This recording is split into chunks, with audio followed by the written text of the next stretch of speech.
a ejercer el derecho al voto, por supuesto, ese es el llamado que tenemos que hacer como venezolanos. Hay que ejercer ese derecho que nos da la democracia, que nos da la Constitución, de ejercer nuestro derecho al voto. Hay otros mensajes que dice: buenos días, el gobierno de Maduro se cree que son dueños del pueblo de Venezuela. Otro dice: buenos días, licenciada, bendecido día, no estoy de acuerdo con la falta de respeto al señor Edmundo, él es un diplomático, por favor, más respeto por las personas, respeto para que respeten. Este gobierno se caracteriza por eso. Otro mensaje que tenemos por aquí nos dice, vamos a ver, vamos a leer este. Dice: aunque las encuestas varías, hay una encuesta como base de cálculo, Datincorp, 50% Edmundo González, 18% Nicolás Maduro. Las encuestas también revelan que el voto duro del chavismo ronda el 90% de sus probables votantes. En cambio, en de la oposición, el voto duro ronda el 20% por diferentes causas: falta de compromiso, miedo, triunfalismo. Si solo votara el votante duro del candidato, de cada candidato, el chavismo sacaría el 16.20% de los votos y la oposición el 10% de los votos. El chavismo podría ganar todavía a pesar de la intención de voto medido por las encuestas. La clave está en convertir la intención de voto en voto real. Fíjate un detalle que es importante. El proceso electoral tiene que servir para que la oferta que hacen los candidatos, una oferta que hace un candidato, la gente pueda valorar si esa oferta es mejor que la otra. Vale decir, ¿qué es lo que he hecho en materia de salud? Pero ¿cuál es mi oferta? ¿Qué es lo que voy a renovar en oferta en el tema del sistema de salud? ¿Sí? Eso es lo que no se está presentando en este proceso. Vale decir, y es muy peligroso, incluso peligroso para el propio chavista. ¿Por qué? Peligroso en el sentido de que no es posible que nosotros estemos votando sobre la nada, vale decir, ¿cuál es la oferta? Ahora, la oferta es que aquel que sea gobierno y siente que hay un 50% que no está de acuerdo con lo que está haciendo, ese gobernante tiene que corregir el rumbo. Eso es lo que no sucede en Venezuela. El debate de fondo en Venezuela es que la Constitución bolivariana, la revolución socialista, no la aplica. Es ahí donde está el problema. Y entonces, ¿qué sucede? Que este proceso, entonces termina siendo, supóngase usted, la revolución gana y dice: ganó el socialismo, y no la Constitución bolivariana, sino el socialismo, y entonces empieza o continúa profundizando el modelo socialista que no es constitucional. Y es ahí donde está el problema. Nosotros tenemos el problema superior que tiene Venezuela, es que la revolución montó un modelo socialista ortodoxo que se parece más al cubano que a la Constitución bolivariana. Es ahí donde está el problema. Entonces, lo electoral debe comportar un cambio de conducta en aquellos que están gobernando. Pero usted aprecia entonces que la revolución no dice nada ni siquiera de lo que quiere hacer, porque es que no quiere hacer nada. Y no quiere hacer nada en razón de que esto que vivimos como crisis es el modelo de vida del socialismo ortodoxo. ¿Cuál es el socialismo ortodoxo? El mismo modelo de vida que tenemos en Cuba. Es exactamente el mismo.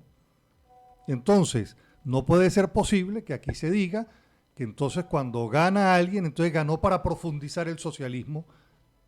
Vale decir, gana para seguir violando la Constitución. Es ahí donde está el problema. El problema es que el debate de fondo es que la revolución gobernante es de carácter socialista y no cumple la Constitución.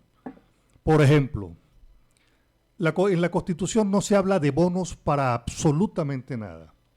Y se habla de la pensión como tal, como inserta dentro de los temas de la previsión social, el salario como mecanismo de dignificación de la familia venezolana, pero nunca del bono. Entonces, el bono es una creación del mundo socialista traído al mundo de la Constitución bolivariana para sustituir el valor del trabajo, sustituir el trabajo y entonces avanzar en el modelo que no está en la Constitución. En la Constitución, por ejemplo, está establecido que el Banco Central de Venezuela tiene que tener autonomía. ¿Qué hace la revolución? Le quitó la autonomía al Banco Central de Venezuela. Al quitarle la autonomía al Banco Central de Venezuela, el gobierno quedó con la posibilidad de imprimir billetes inorgánicos, que es precisamente la prohibición que tenía el Banco Central de Venezuela con autonomía de financiar el gasto público del gobierno. Como le quitan la autonomía, financian entonces el gasto público, imprimen dinero, se hace una devaluación del bolívar y se eleva la inflación.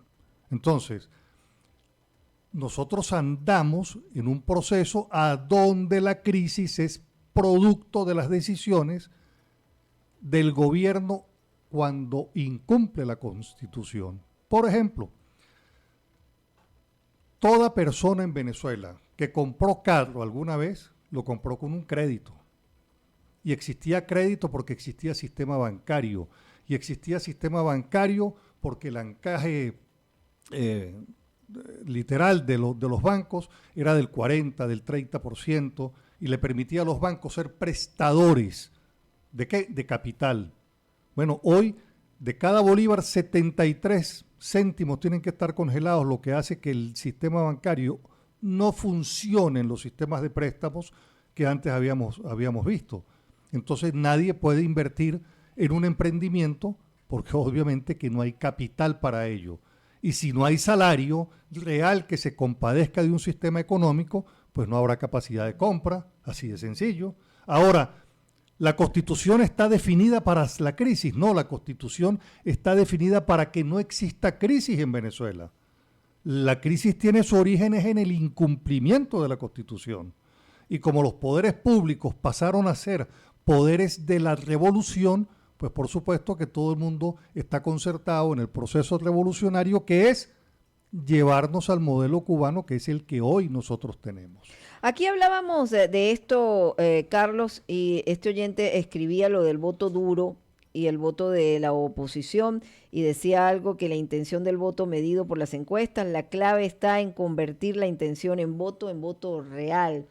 Esto, el gobierno, o digamos el partido de gobierno, el Partido Socialista Unido de Venezuela, lo ha sabido manejar, ese voto duro que siempre sale a votar, ese 1/10 también lo han sabido manejar. Ahora la oposición se presenta con unos comanditos. ¿Van a, de verdad, a tener la oposición en este momento un trabajo ejemplar para poder decir ese día que van a estar en los centros electorales, con los testigos de mesa? ¿Todo eso ya está organizado? Bueno, cuando yo no formo parte de la estructura que dirige la campaña, entiendo sí que en esta oportunidad la cantidad de testigos está cubierta en razón de ese impresionante voluntariado que se ha constituido la campaña de María Corina.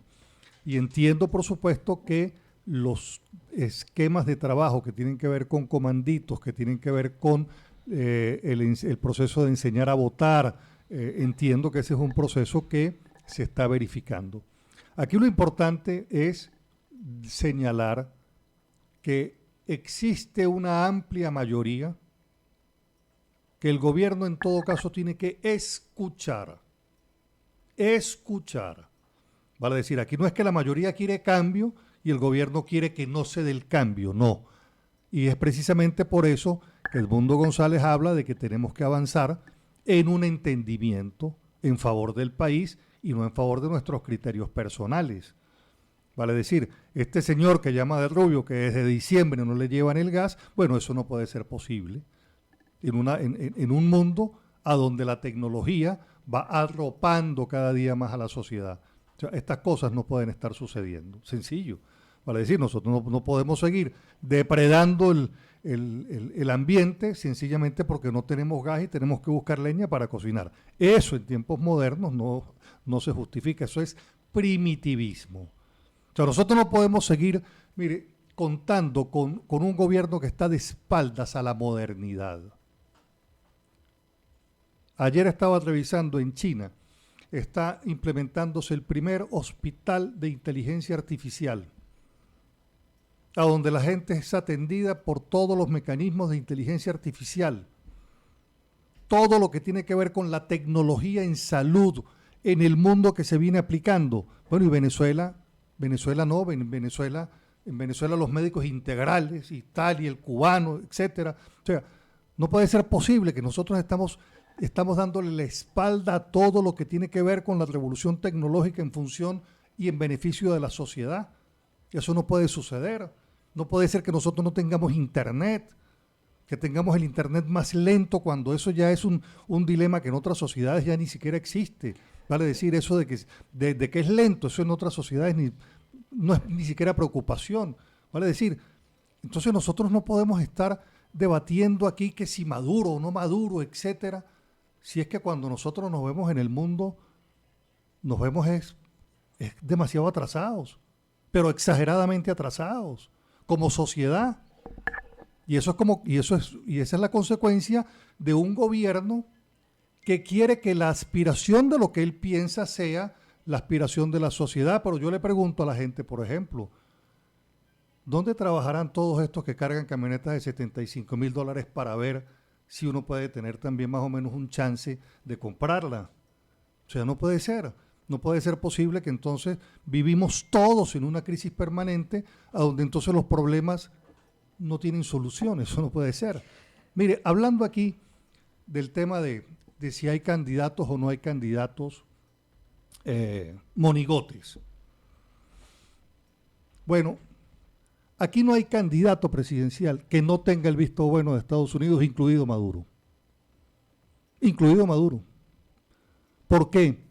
Bueno, porque esta revolución no es nacional ni nacionalista. Esto es una revolución que está al servicio de los grandes intereses internacionales. Aquí quien define el destino del petróleo son las empresas americanas, no es el gobierno de Venezuela. Y es precisamente lo que sucede entonces también en Guyana. En Guyana están todas las empresas transnacionales metidas, americanas, rusas, chinas. El único que no está metido es Venezuela. Pero ¿y hace Venezuela algo para evitar que eso siga siendo así? No. Y entonces uno lee la semana pasada que las empresas de Inglaterra y otras empresas le solicitan permiso a Estados Unidos para trabajar el tema petrolero y gas con Venezuela. O sea, nosotros hemos perdido todo tipo de soberanía. Aquí hay que dejar el mundo es un mundo total y absolutamente interconectado, de donde, por cierto, esta revolución no está en absolutamente nada. El presidente Putin salió reelecto. Maduro no fue invitado. El presidente de Cuba tampoco fue invitado. ¿Por qué no fueron invitados? Pues porque no están en nada. Porque sencillamente no están en nada. Entonces, aquí de que no, que el imperio, que no, el imperio es el que está metido en Venezuela. Ni cuando Gómez, bueno, la política petrolera se manejaba como se maneja hoy en Venezuela. Tenemos por aquí algunos mensajes, dice, no tiene otro temita, Cuba, siempre escucho lo de Cuba, ¿a ti por qué te metes siempre con Cuba? A lo mejor te vacunaste con la vacuna cubana, ¿por qué mientes? Otro mensaje dice por aquí, hola Fabiola, dice, tan atrasados estamos que tenemos el salario más bajo del mundo. Otro día, buenos días. Otro mensaje dice, buenos días Fabiola, la intención del gobierno es seguir en el gobierno para terminar de formalizar a Venezuela como es Cuba. No comen lo que tú quieres ni lo que tengas, lo que desees, sino lo que el gobierno le da la gana. Ese reparto del CLAT son chimbos que no sirve ni para los animales. Otro mensaje dice, buen día, la ignorancia y mediocridad de algunas personas es atrevida, menos mal que son pocos, porque por esa ignorancia de la gente es que estamos como estamos en Venezuela, terrible el atraso. Dice por aquí, hola, buenos días, Fabiolita, por favor, todo lo tenemos que dar para que el presidente Maduro pueda gobernar sin sanciones. Este señor seguro apoyó las sanciones y ahora el culpable es nuestro presidente. Otro mensaje dice por aquí, hola Fabiola, así como adelantan elecciones violando la Constitución y leyes electorales, que lo hagan con la toma de que ganen las elecciones, porque violan una cosa, pueden hacer la otra, o solo hacen lo que les conviene. Otro mensaje que tenemos por aquí, hola Fabiola, que Carlos Casanova explique cómo es ese proceso de transición. Son 6 meses que nos angustian después de haber terminado las elecciones presidenciales. Otro mensaje: buen día, señora Fabiola, estoy de acuerdo con lo que dice la señora, el día de la quema se verá el humo, tengan paciencia, Dios quita y pone reyes. Otro mensaje dice: buenos días, licenciada, a pasar el Chorro del Indio se encuentra la aldea agroturística Mesa de Chaucha. Este próximo sábado se juramenta el comandito con María Corina y Edmundo, con la presencia de la directiva del Estado Táchira. Agradecemos su asistencia, sábado 2 de la tarde. Otro mensaje dice: buenos días, Fabiola, se arreglan lo del gas, se disminuye el consumo de electricidad por el uso de cocinas eléctricas y que dejen de regalar gas a Cuba. Otro mensaje dice por aquí: ¿por qué no explican qué ha pasado con las sanciones? Que el gobierno está de verdad tratando de salir de esta con los pocos recursos que se tienen. Las sanciones nos ha quitado mucho dinero y eso nos ha afectado a nosotros y también al presidente Nicolás Maduro. Otro mensaje dice por aquí: hola Fabiola, buenos días. Felicitaciones por el programa, Dios te bendice, Fabiolita, muy acertado para todos tiempos del invitado, el doctor Carlos Casanova, por sus conocimientos y comentarios. Él es catedrático y muy pedagogo en sus declaraciones y se necesita personas de esa calidad para estos tiempos. Otro mensaje dice: espero que el señor Casanova responda lo de las sanciones. Recuerdo haberlo escuchado decir que eran necesarias las sanciones para salir del gobierno del presidente Nicolás Maduro. Otro mensaje dice: Fabiola, no has dicho lo de los dinosaurios, este señor Casanova es uno de ellos. Bueno, hay diferentes mensajes, Carlos, allí la muestra de oposición y oficialismo. Lo de las sanciones está importante hablarlo y destacarla en la próxima parte porque vamos a cumplir nuestros compromisos comerciales. Vamos a cumplir nuestros compromisos comerciales de esta hora. Al regreso seguimos con estos últimos comentarios. Lo del dinosaurio, que no se lo he repreguntado a Carlos Casanova, y por supuesto también lo de las sanciones. Al regreso más.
Confirmamos que somos el medio impreso de mayor proyección en los Andes venezolanos.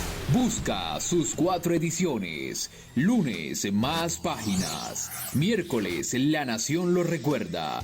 Ahora también los viernes con más noticias. Y los sábados, ediciones especiales. Todo lo que ocurre al norte, sur, este y oeste del Táchira. La Nación lo seguirá diciendo siempre.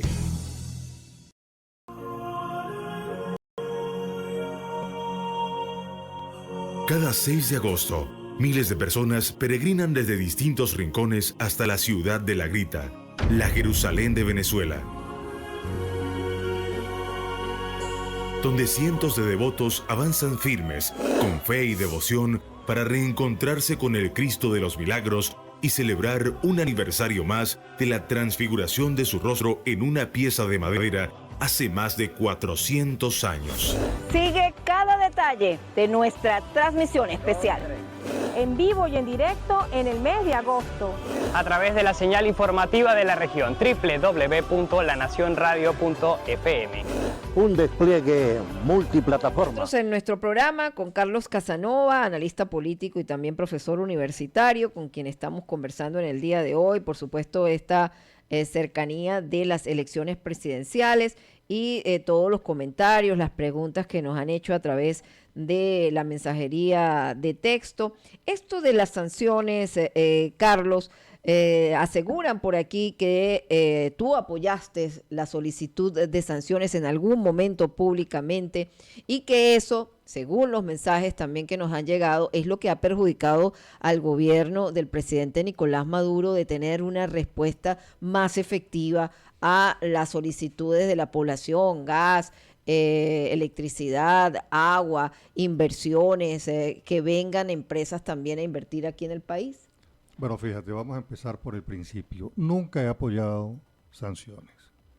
Me parece lo más brutal que se puede hacer es tratar de hacer sanciones sobre la actividad económica de gobiernos y de particulares. Ahora bien, sobre todo porque ese es siempre me ha parecido que igual que en Cuba, el tema de las sanciones es exactamente la excusa que tanto el gobierno de Cuba como de Venezuela tienen para decir montamos el socialismo y este socialismo que para ustedes es crisis es como consecuencia de las sanciones. A mí siempre me ha parecido que precisamente por ser la excusa que utilizan para engañar a la gente con el modelo, por eso es que siempre he estado en contra de las sanciones. Ahora bien, ¿a quién sancionan? ¿Qué es lo que sancionan? Pues fíjese, no sancionan al gobierno, no sancionan a PDVSA, no sancionan las empresas privadas venezolanas, no. Sancionan a empresas americanas que hagan negocios con el gobierno de Venezuela en materia de petróleo. ¿Sí?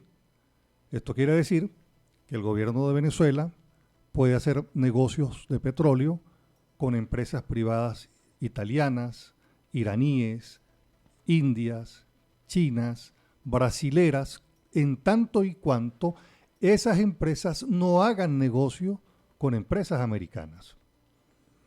Entonces, vamos a estar claros. Venezuela ha ido produciendo petróleo y lo ha ido vendiendo. Que no lo vende a instancias de empresas americanas es otra cosa, pero lo vende. ¿A quién? A otras empresas distintas de la empresa americana. Entonces, la evidencia de todo esto, bueno, tenemos 5 exviceministros de PDVSA presos, 2 exministros presos y un exministro viviendo en Monte Carlo porque se llevó $10,000 millones de la empresa petrolera. Vale decir, ¿de dónde el saqueo? El saqueo viene de la actividad petrolera, no de las sanciones. Viene precisamente porque han seguido vendiendo petróleo y el petróleo, en lugar de llegar el recurso a Venezuela, llegó a las cuentas particulares de los exministros, ministros y los tinglados que, junto con ellos en el mundo, montaron el desbancar a PDVSA de los recursos que le corresponden a la nación. Y es ahí donde está el problema. El problema no es que la plata no le llega a Venezuela, no, es que la plata se la cogieron. La prohibición que tienen es empresas de Estados Unidos de hacer negocios con Venezuela. Pero Venezuela hace negocios con el resto del mundo. Si no, pues no existirían los casos de corrupción vinculados a la actividad petrolera. Ahora bien, lo otro que es importante destacar es que buena parte de esas sanciones, ¿verdad?, que le han impuesto a empresas americanas, no le imponen sanciones a empresas brasileras, empresas argentinas, empresas uruguayas, no. Es todo aquel que haga negocio con Estados Unidos. Si no hace negocio con Estados Unidos, puede hacer negocio con Venezuela perfectamente. Ahora bien, es que hay 600 empresas de chavistas en Estados Unidos. ¿De dónde salió? ¿Cómo salieron? Porque aquí hay sanciones personales a funcionarios del gobierno de Venezuela. Bueno, ¿y de dónde tienen tanto dinero para que les congelen bienes? Fíjense, por ejemplo, que la Unión Europea el gobierno de Venezuela decide que la Unión Europea no venga a ser veedor en Venezuela porque la Unión Europea le levantó sanciones a 4 altos funcionarios, por cierto, unos del CNE. Y entonces aquí la respuesta del gobierno fue, le levantaron las sanciones, no vienen entonces para las elecciones. Aquí la respuesta ha debido ser, bueno, pero ¿y qué tiene usted, hermano, que usted ha sido funcionario público toda la vida para que le estén congelando cuentas en el exterior? ¿Cómo es eso? Esa es la respuesta que una política anticorrupción debería tener, pero no el hecho de que entonces sancionaron unos funcionarios y nosotros sí, ¿qué cosa? Sancionaron unos limpios. No, sancionaron a alguien que tiene recursos en Estados Unidos, son 600 personas, 600 funcionarios públicos vinculados al gobierno que tienen sanciones en buena parte del mundo y tienen bienes congelados. Ese es el recurso que no llega al gas, que no llega a lo otro, que no llega a la electricidad. Son 42.000 millones de dólares solamente en la trama del dinero de estos 5 exviceministros del dinero que no llegó a Venezuela. 42.000 millones más 10.000 millones del primer ministro Ramírez. ¿Sí me explico? Bueno, entonces tú dices, bueno, pero es que entonces aquí la cosa son millonadas. Al griego, que la última vez que estuve aquí conversamos, 23.000 millones en la trama de construcción, un griego en la trama de construcción del petróleo venezolano. Eso se da precisamente porque es el dinero que no llega a las arcas venezolanas. Ahora bien, ¿por qué sucede? Bueno, porque, y ahí ratifico por qué no estoy en favor y nunca he estado en favor del tema de las sanciones.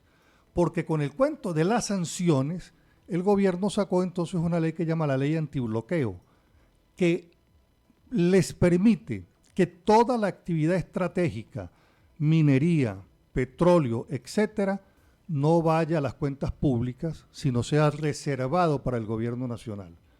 De tal suerte que lo sustrae del control político de la Asamblea Nacional, lo sustrae del control fiscal del Sistema Nacional de Control Fiscal, y entonces, por supuesto, ahí pues nadie sabe quién controla a quién, y al parecer pues nadie controla a nadie.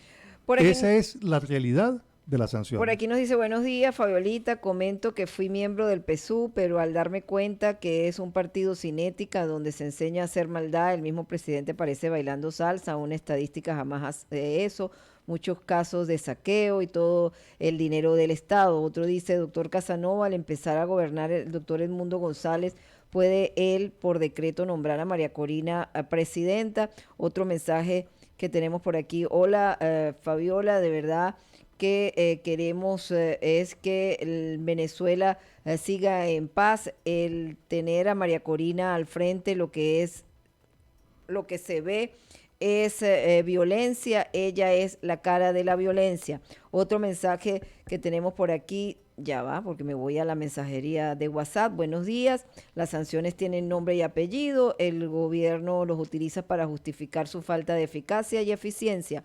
Otro mensaje dice, por favor, las sanciones hace 10 años no existían y desde hace muchos años atrás estamos pasando por corte de luz, lo combustible, ni digamos lo del gas. Es una excusa dejar de estar viendo el canal del gobierno que repiten lo mismo que ellos dicen. Otro mensaje que dice por aquí, hola Fabiola, buenos días, hay que darle la oportunidad al presidente Nicolás Maduro, si va a haber una transición, pero transición a una nueva revolución.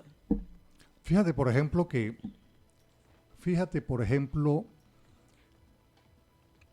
todo el mundo en Venezuela quiere cambio, hasta los chavistas quieren cambio.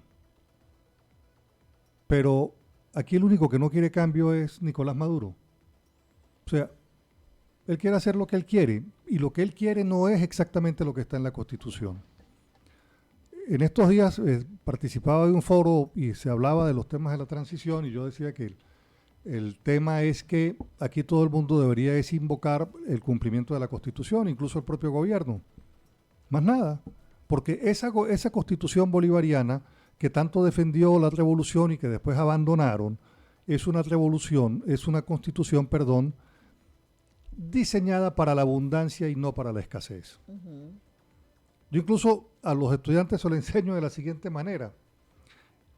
Ese concepto constitucional en materia económica es el mismo que tiene Alemania. Es el mismo.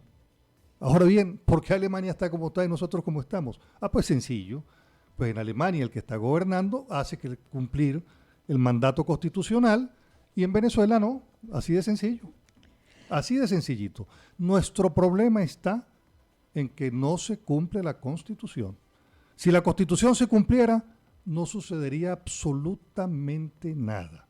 Es más, fíjese, por ejemplo, el chavismo debería plantearse, bueno, si Nicolás Maduro es el que tiene tantos juicios en la Corte Penal Internacional como consecuencia de la violación de derechos humanos, vale decir, es por algo que lo tiene. Bueno, ¿y por qué no cambiamos de candidato? Y entonces, pues de los que tienen problemas que vayan y atiendan sus problemas. Y el chavismo entonces va con una cara distinta. ¿Por qué eso no puede pasar? ¿Por qué tiene que ser él?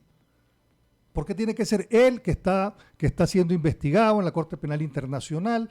Entonces, ¿aquí no ha habido violación de derechos humanos? Pues claro que hay permanentemente violación de derechos humanos. Este señor que llama y dice, yo pagué el gas en Rubio en diciembre y estamos en el mes 6 y no me llega, eso es una violación de derechos humanos. Si es que los derechos humanos se hicieron en favor del ciudadano y esa obligación del que gobierne, que esos derechos estén cubiertos. Entonces, hay funcionarios que tienen problemas, pero seguimos con ellos. Vale decir, y este hay que seguir con él. Pero mire que tiene 14.000 expedientes. Sí, pero ese es. El gobierno, Carlos, ya tiene 25 años ya aproximadamente y no hay que, digamos, entrar en el triunfalismo por parte de la oposición, porque es un error que ya ha cometido la oposición en cuanto a los resultados presidenciales. Y tú decías algo en un escrito que decía, llegó el tiempo de la lucidez. Es que la gente que apoya al presidente Nicolás Maduro, esta gente que escribe, esta gente que forma parte del 1×10, esta gente que sale todavía con una bandera del Partido Socialista Unido de Venezuela, aquellos que me escriben y defienden al presidente Nicolás Maduro, ¿no tienen lucidez? Fíjate que los exministros de Hugo Chávez salieron a decir que Nicolás Maduro ya no representa lo que representaba la revolución al principio. Y esos exministros están diciendo hay que acompañar a Edmundo González Urrutia. ¿En qué proceso? En el proceso de reencontrarnos los venezolanos. Los venezolanos tenemos que reencontrarnos en la solución de nuestros problemas. Estos temas a los que nos han etiquetado y lo que nos ha hecho es el resquebrajar el ánimo nacional y venezolanista. Nosotros tenemos que abandonarlo y encontrarnos como venezolanos sin etiquetas en el propósito unos y otros de enderezar el país. Mire, y cordialmente se lo digo al chavismo. Y ojalá que el chavismo gobernante esté escuchando lo que estoy diciendo. En el mundo empieza un proceso más doloroso para Venezuela si Venezuela no cambia el rumbo de su política económica. Empezamos a ver nuevos elementos un incremento en la violencia en Venezuela, un incremento en robos, y eso va a aumentar. Y va a aumentar como consecuencia, por ejemplo, de que en Nueva York ya tomaron la decisión de la expulsión de 1 millón de migrantes, buena parte de ellos son venezolanos.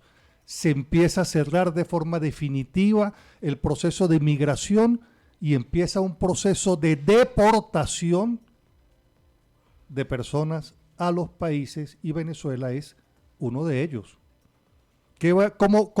¿Cómo se va a absorber 5 o 6 millones de venezolanos que están por fuera si regresan? ¿Con este modelito? No, para nada. Con este modelo económico nos vamos a comer unos con otros. Es como si a Cuba les regresaran la cantidad de millones de cubanos que se han ido. Vale decir, aquí hay que cambiar el modelo económico, porque lo que viene, si no hay posibilidades de empleo, si no hay posibilidades de trabajo, lo que va a quedar es miseria y delincuencia. ¿El funcionario público va a participar? Y ¿Tú va a crees vo- que y- va a participar en esta Y va a elección? votar con Edmundo, porque ese funcionario público tiene 2 y 3 trabajos para medio vivir. Vale decir, aquí la gente, aquí el chavismo se cansó de los cuentos del gobierno. Se cansó de los cuentos del gobierno. Y precisamente por eso es que han tratado de establecer una política de total control sobre el voto, que puedan coaccionar desde el gobierno. Pero la lucidez está en que es el momento de decir, señores, aquí o nos encontramos todos para salir todos de la pobreza o vamos a seguir todos en la miseria. Vamos a despedir nuestro programa del día de hoy. Gracias a nuestro invitado, al doctor Carlos Casanova, analista político y profesor universitario. Vamos a estar analizando posteriormente en unas semanas, bueno, cómo ha cambiado ya con más cerca el proceso electoral. Así que despedimos de nuestro programa del día de hoy. La invitación es para mañana para que nuevamente estemos en contacto, 8 en punto de la mañana. Chao, hasta mañana.